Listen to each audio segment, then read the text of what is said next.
How can I explain in 1 minute the 45 years of existence of Ayurveda here? So I'm glad that, I'm the first Ayurvedic doctor in the UK, arrived 1979 on a work permit, and was the head of the first residential clinic where I was responsible for and living patients as a director for complementary medicine. So then I have established the Ayurvedic Medical Association nearly 40 years ago. And that was the first association with graduates of, we had about 60 graduates. I'm going very fast. And then, of course, the government, 35 years ago, government set up 3 different committees over the years to regulate the herbal medical sector. And I was giving evidence of 3 parliamentary select committees on behalf of Ayurveda. The final committee, the David Walker and David Treddick committee, the Deputy Chief Medical Officer of England, and then in that committee finally decided government to regulate Ayurveda on very strong self-regulatory model. So that is what we are now, because I need to update you what's going on in this country, because that is where we have a lot of work in the past, and what we need is we need to move Ayurveda from here. So what stage we are in now? So what stage we are in now in Ayurveda in legal terms? Ayurveda is a recognized profession in UK and recognized by the Department of Health. And that recognition is, I wouldn't say that fully recognized because of the lack of Ayurvedic physicians in this country.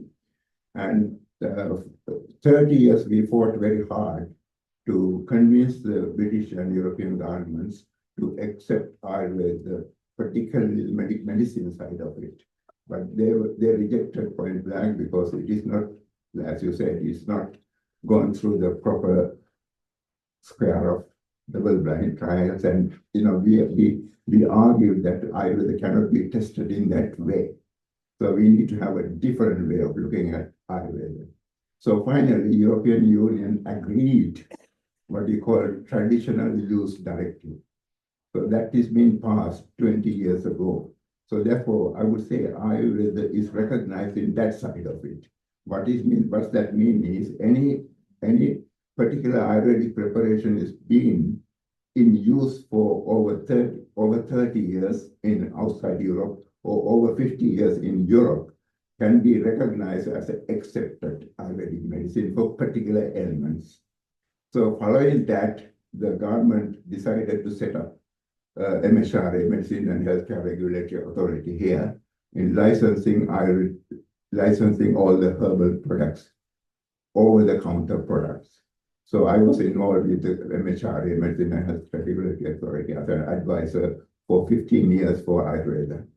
So during my time, 15 years, we have licensed more than nearly 600 herbal products, but sadly, very few Ayurvedic products, because the India and Sri Lanka, where I come from, so there is a difficulty in applying and licensing the product over here, because it costs thousands of pounds, 100,000 to 500,000 pounds to get one product licensed over here.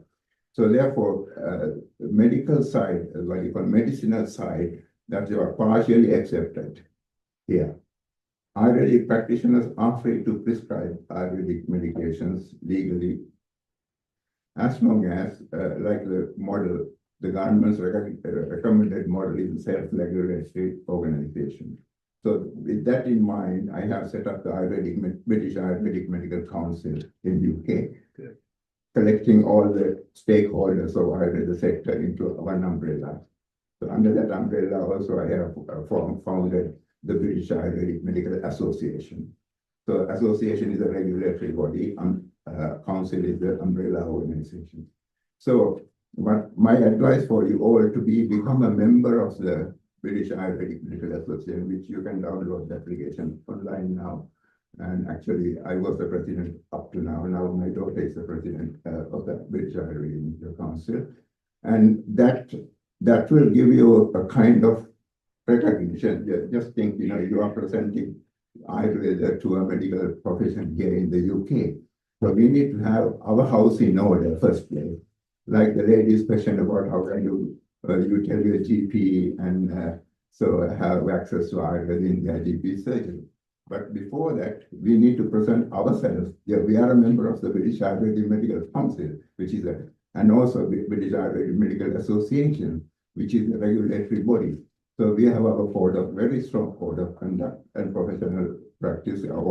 Everything is laid down almost equal to the British Medical Association. So that is where we are. But if we are standing shoulder to shoulder with medical profession in this country, we need to stand up with Ayurveda also. We are equal. We are not second to anybody else. We are, in fact, we are proving that we are more superior to Western medicine. So with that in mind, so my message is to get everybody, whether you are a student or and be associated with an organization, and then present yourself. Then we are working for your recognition and identity, and we are working with the government to change the policies. Right. So in fact, the Prince Charles, I was associated with Prince Charles for many, many years, and he's a kind of guide for our mission. We believe in Ayurveda. I had several meetings with him, and he is backing us Ayurveda for the future. Thank you.